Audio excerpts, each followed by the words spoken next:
Siya, may secret affair kami ng office mate ko. Hindi ko matigilan kasi sobrang galing niya sa...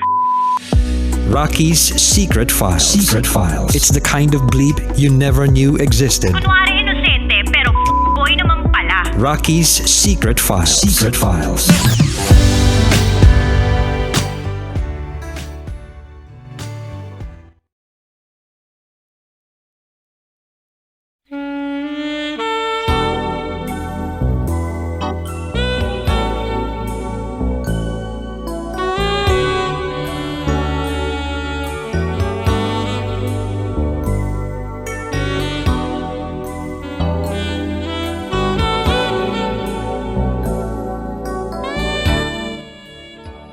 Kasama niyo pa rin si DJ Raqi and this is SPG as in Super Back-Nerd Secret File ng ating kabisya na si Kevin Kubetsner.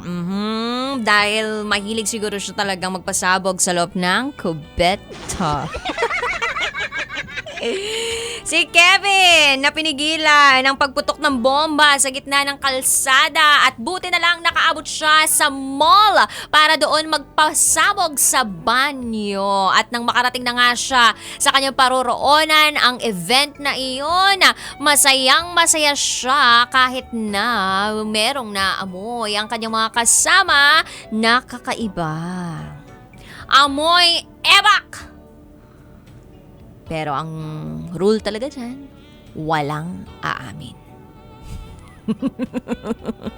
Pakinggan na natin ang mga kabisyo natin nag-share ng kanilang mga thoughts, comments, suggestions, and violent reactions. Ito po ang sabi ng ating kabisyo na si Brian Mariano.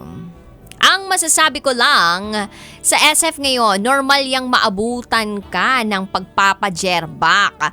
Tapos na kung saan may CR, kalamitan sa fast food chain o kaya sa mall. Doon makapaglalabas ng jerbox at habang jumijerbox, nanonood ng mga video tulad ng mga YouTube or website na horn. Anong horn? Okay. Pagkatapos pang jumerbs, nagsasariling sikap pa kaya ako tumatagal sa banyo. Yun lang masasabi ko at pabati po sa mga galang jazz dancers. Maraming salamat Brian Mariano. Ito naman si Brian Mariano, ang ating expert commentator. Bigla namang ganun ang pinagsabi. Dinagdagan mo pa ng pagsasariling sikap. Wala namang ganun sa kwento natin. Iba ka talaga. Anyway, eto naman ang sabi ni Sid Ong de Guzman. Okay lang yan, nobody's perfect. Kaya nga sabi nila, life is like a duck. Sometimes it's up, sometimes it's down. But it will never stay hard. Shoutout po sa LCR Scanning Boys. DJ Raqi, our favorite DJ. Maraming salamat Sid Ong de Guzman. Ito naman po ang sabi ng ating kabisyo na si Gilbert Rami.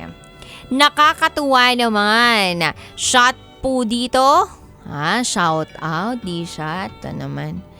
Aga-aga pa nagpapashot na agad eh. Shoutout po dito sa AA Aluminum Group. Really, Rod Simpson Raqi. Maraming salamat. Ito pa sabi ni Chris Mendoza, patay tayo dyan. Secret file sender. Sa kamamadaling pumutok sa daan, nakauwi ng pasabog pa rin sa event area.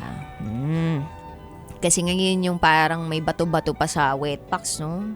Naramdaman nyo na ba yung ganun? Yung parang may naiwan pa. Yak! Bakit? Oh my God. Anyway, eto naman sabi ni Igop Motovlog. Grabe naman si SPG Sender. May naalala tuloy ako sa grupo namin.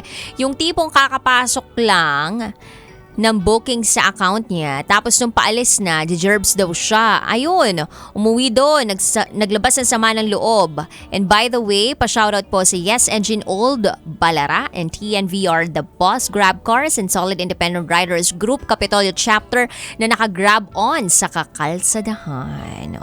Kakapasok namin. Ano? Kakapasok sa planta ng booking sa account? Tama ba? Tapos umuwi bigla at naglabas muna ng sama ng loob. Eh syempre, sino ba naman makakapag-concentrate pag may nararamdaman siya sa loob ng tiyan niya? Kahit sinong tao hindi makaka-concentrate. Ako nga may hosting ako Tapos ramdam ko na agad na parang shocks, parang malamig yung pakiramdam ko. Pinagpapawisan ako, malamig. Alam ko na agad na ang solusyon lang doon, ilabas ko ang jabs.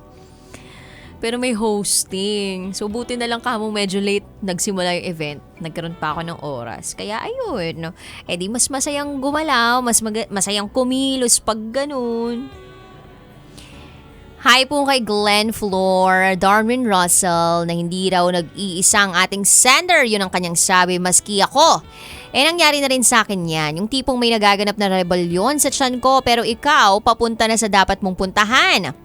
Malaki kasi ang epekto ng carbonated drinks like soft drinks o malakas ang metabolism ng isang tao kapag marami kang nakain. Kaya in the end, nuclear bomb ang pasabog ng tiyan. Yun lamang po. Love you, DJ Raqi from Darwin Russell. May ganun pala. And actually, yung mga dairy products, lalong-lalo na kapag ikaw ay lactose intolerant, ayan, meron kang tendency na poops anywhere, anytime. So, dapat ready ka. Ito naman sabi ni Ate Katrina San Jose. Minsan talaga susubukin tayo ni Lord kung kaya ba natin magtiis o kung hanggang saan natin kayang dalhin ang bigat ng pakiramdam. Pag umariba pa naman ng sakit ng tiyan, siguradong mapapaaray ka at mapapakanta ka rin ng kanta ng sex bomb. Hindi ko na mapipigilan. Pero once na umabot tayo sa final destination, doon mo masasabi na mahal ka talaga ni Lord dahil iniwas ka niya sa kahihiyan. Magkamatayan na basta walang aamin kahit nasa kuko mo na ang ebidensya. Na-imagine ko yung kuko na. My gosh, yung kuko na ebidensya. Yung sumingit doon ang Yak, kadiri. Ay. Wala nga amin kahit nasa kuko mo na ang ebidensya, basta lesson learned.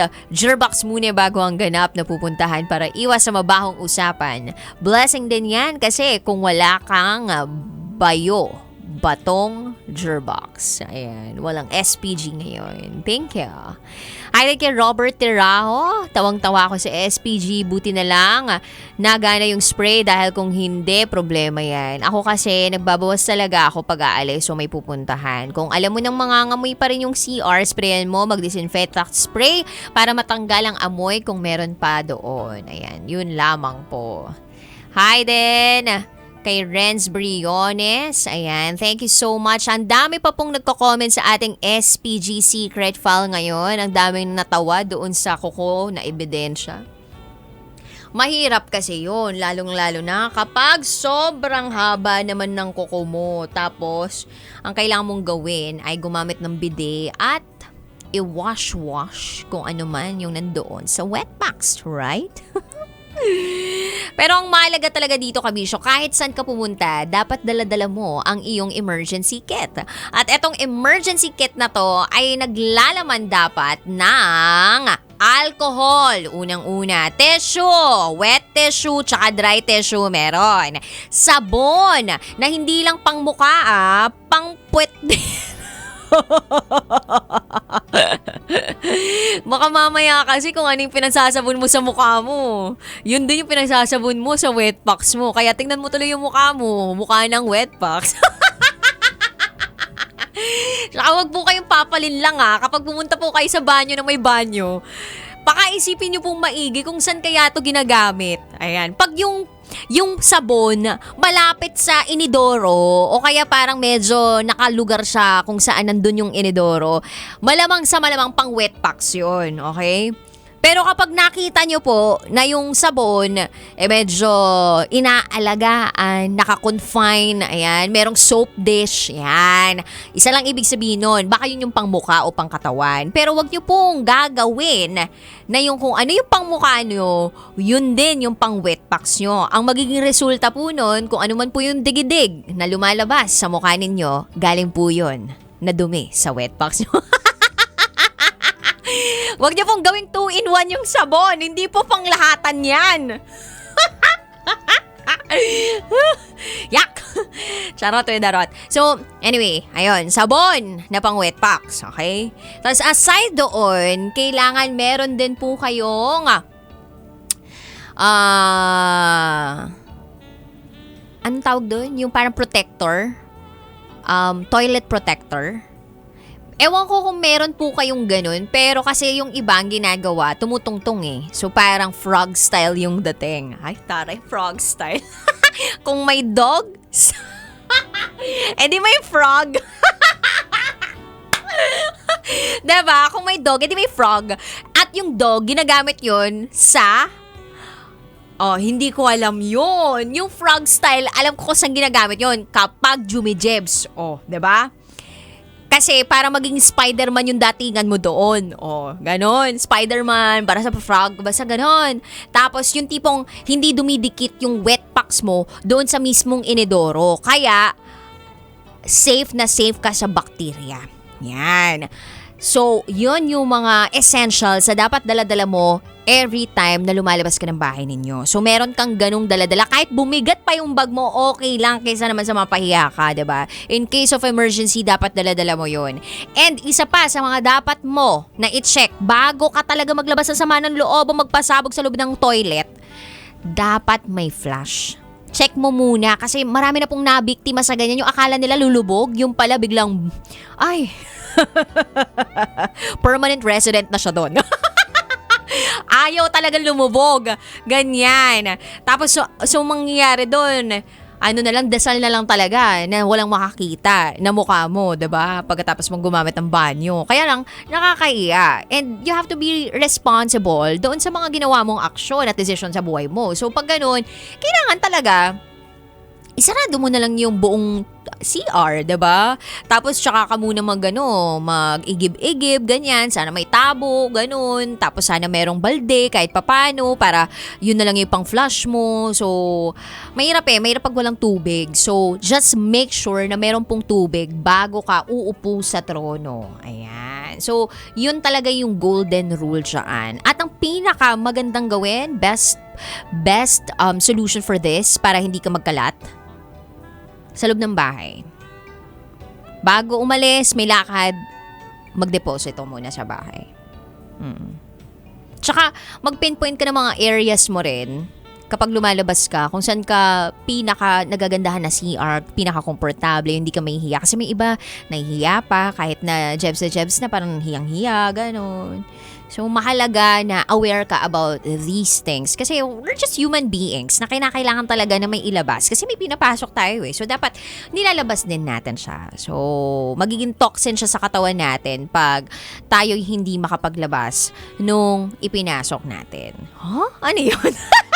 Parang kakaiba yun. Charot, darot.